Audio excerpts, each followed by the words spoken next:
몇 년 사이까지도 해도 그렇게 신탁을 이용해갖고 안전하게 보관한다 그런 개념 자체가 없었어요. 근데 일단 그래서 주택 같은 경우에는 대한주택보증 그런 데서 다 보증을 해주잖아요. 그렇죠. 그래서 문제가 조합이나 문제가 시행이 터지면 다 그 돈으로 일단 다 져줘가지고 나중에 준공은 내게 해주잖아요. 그러니까 그런 식으로 해갖고 신탁이란 계약을 맺어갖고 신탁사가 뭐라는 거냐? 이 신탁사가 법적 지위가 매도인의 지위를 그냥 신탁사가 가져요. 그냥 외형사. 실질은 아니긴 해요. 그리고 분양대금은 당연히 어디로 들어가요? 다 신탁사로 들어가죠.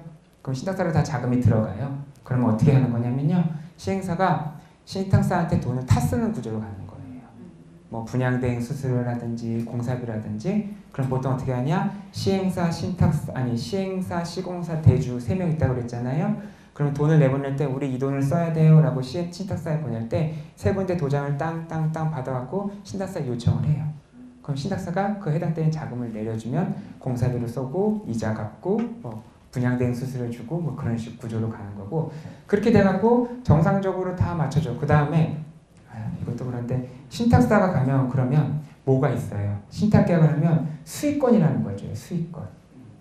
수익권이라는 건 뭐냐면 쉽게 얘기하면 근저당 설정하듯이 설정해 주는 거예요. 1순위 근저당, 2순위 근저당, 3순위 근저당. 그건 뭐겠어요? 그럼 1순위 우선 수익권이라는 건 누가 갖겠어요? 일반적으로. 누가 가질까요? 응? 시행사가 가질까? 신탁사는 뭐냐면 그 틀을 빌려주는 대신 일정한 수수료를 받아요. 매년. 대신 법적으로 법상 외견상으로는 신탁사가 무슨 다 뭐 분양계약서에 다 등장하긴 하지만 실질적으로 신탁사는 이 사업에 대해서 특히 의사결정을 하지 않아요. 그치. 돈 빌려준 사람이 최고가 아니겠어요?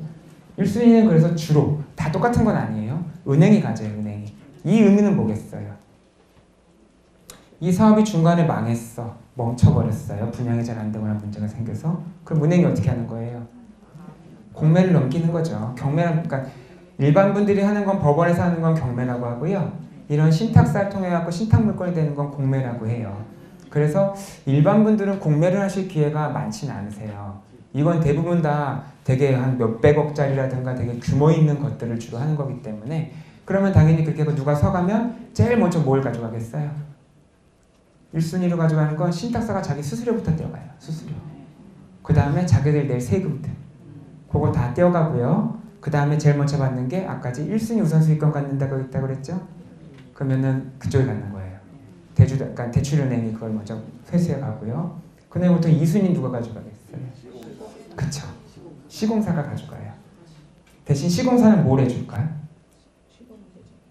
시공사는 무슨 약정을 주로 하냐면요. 이렇게 공사가 진행되다가 상가나 오피스텔을 짓다가 주저앉을 수 있잖아요. 시행사가 문제가 생기거나 뭐 문제가 생길 수 있으니까. 그러면 이런 약정을 해줘요. 책임준공 약정이라는 걸 해줘요. 책임준공.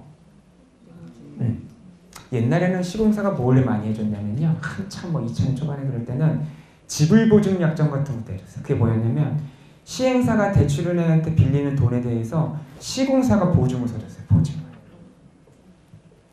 니네 뭐 100억 빌려오면 시행사가 망가지면 시공사는 우리가 대신 갚아줄게. 근데 요즘은 그렇게들 안 해요. 시공사가. 왜 그렇게 안 할까요? 문제가 많이 생기기도 했고요. 실제. 그 다음에 그렇게 대출을 보증을 서주면 회계가 나빠져서 그래요. 시공사들이 부채가 그만큼 잡히잖아요. 100억이고 200이고 300억 400억이고. 그래갖고 초기에 이 시행의 개발의 초기 단계에서는 시공사들이 그런 개념이 없어가지고 막 보증을 해줬어요. 그때는 문제가 오히려 더 좋았죠. 1분식 건설사가 있으면 다 걔네들이 지급 보증해주니까 준공 알 난 일이 없었거든요. 근데 지금은 시공사들도 영악해져갖고 그런 식으로 하진 않아요. 다만 이런 걸 하는 거예요. 대출은행에서 대신 니네 책임준공은 약정해줘. 그래. 책임준공은 뭘까요? 건설은 맞춰달라 이거예요. 건설은 맞춰달라. 대신 어떻게 하겠어요? 시공사가. 사업권을 뺏어오는 거죠. 사업권. 시행사의 사업권을 이렇게 가져오는 구조로 돼 있어요. 그 다음에 어떻게 할까요? 헐값을 파는 거예요. 헐값을.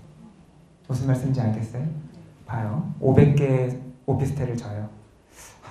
이게 350개가 되면 사업이 망가질 일이 없겠죠. 가장 문제되는 경우는 한 20-30%가 분양됐을 때가 문제예요. 100개, 200개 정도. 그러면 그렇게 가다가 시행사가 돈이 자금 능력이 없어서 삐걱거리기 시작하잖아요. 그러면은 시공사가 사업권을 싹 가져와요. 그 다음에 다 져요. 그러면 미분양 물건이 남아있잖아요. 300채.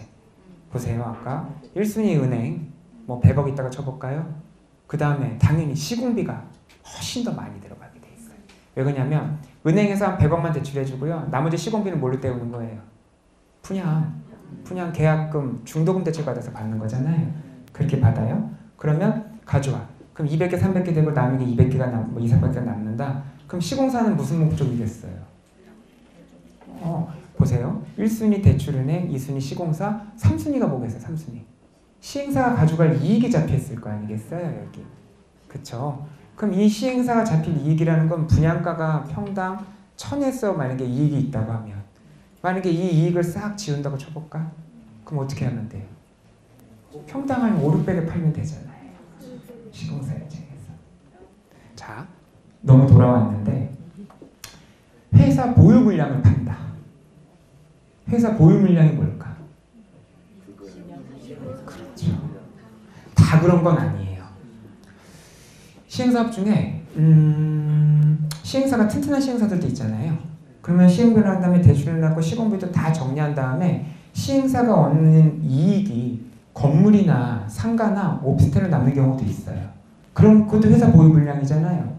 그런 경우에는 특별히 문제가 크게 안 생기는 경우가 많아요. 왜 그러냐면 시행사 입장에서는 그거를 할인 분양을 하는 경우도 있는데 기존 분양자들이 있기 때문에 할인 분양을 할 때 분쟁이 많이 생겨서 쉽게 그렇게 못해요. 그렇죠? 그래서 보통 그런 경우는 다시 그걸 이용해서 대출을 받거나 아니면 세를 돌리는 거야. 그렇게. 그런 경우는 크게 문제될 게 없는 거예요. 그래서 회사 보유 물량이라고 한다고 해서 다 문제되는 건 아니에요. 그리고 왜 그러냐면 회사 보유 물량을 하더라도 신탁사에서 그대로 두는 경우도 있어요. 왜? 신탁사에서 분양계약을 체결하고 바로 넘기는 게 뭐가 좋아서? 세금 한 번만 내면 되니까. 그쵸? 왜? 이게 다 정리돼갖고 신탁사가 야 이제 니네 시행사가 이제 남은 물량 다 가져가. 그러면은 일단 시공사가 가져오면 다시 한번 이게 소유권이 넘겨가는 게 불필요한 비용과 세금들이 발생하기 시작하니까 그런 물건들은 괜찮아요. 그런 물건도 괜찮고 회사 보유 물량이라고 해서 다 문제되는 건 아니고 오히려 잘만 보면 그래서 싸게 살 수 있는 경우들이 있죠. 그리고 당연히 그럴 경우 이런 게 많아요. 분양가 할인해 드리는데 이거 다른데 얘기하시면 안 돼요. 그렇게. 그쵸. 왜? 그럼 먼저 분양받는 사람들이 가만히 있겠냐고요. 요즘도 있는지 모르겠는데 옛날에 인천 송도나 그럴 때 이런 일들이 되게 많았거든요. 송도 사업 한번 망가져갖고 그때 어떻게 하냐면 그래서 기존 분양자들이 바리케이트 쳐놓고 못 들어오게 하고 그랬었어요. 아시죠? 들어본 적 있죠? 그 왜 이런 구조예요. 이런 구조. 회사가 분양했는데 안 돼. 당연히 회사는 자기네들 살아야 되니까 싸게 20%씩 할인 분양했어.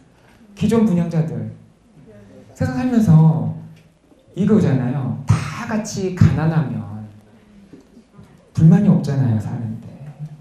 근데 누구는 부자 되고 누구는 가난해지면 이런 상대적인 빈곤이 훨씬 더 배 아프고 억울하고 그런 거잖아요.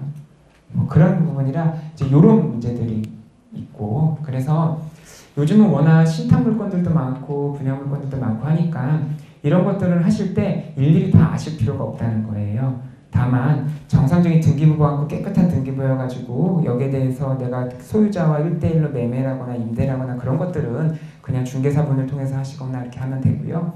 만약에 내가 분양을 받거나 여러 가지 물건을 투자하는 데 있어가지고 만약에 신탁에 관여되어 있고 여러 가지 분쟁이 껴있다 그러면 그거를 직접 혼자 하시지 말고요. 한 번쯤 그런 것들은 물어봐서 그게 이렇게 저희같이 변호사들이나 이런 사람들이 보면 그걸 대충 확인해 보면은 이 물건이 어떤 형식으로 되는지 알 수 있어요. 안전한데 할인 분양 받는 거다. 그러면 안 받으실 이유가 없잖아요.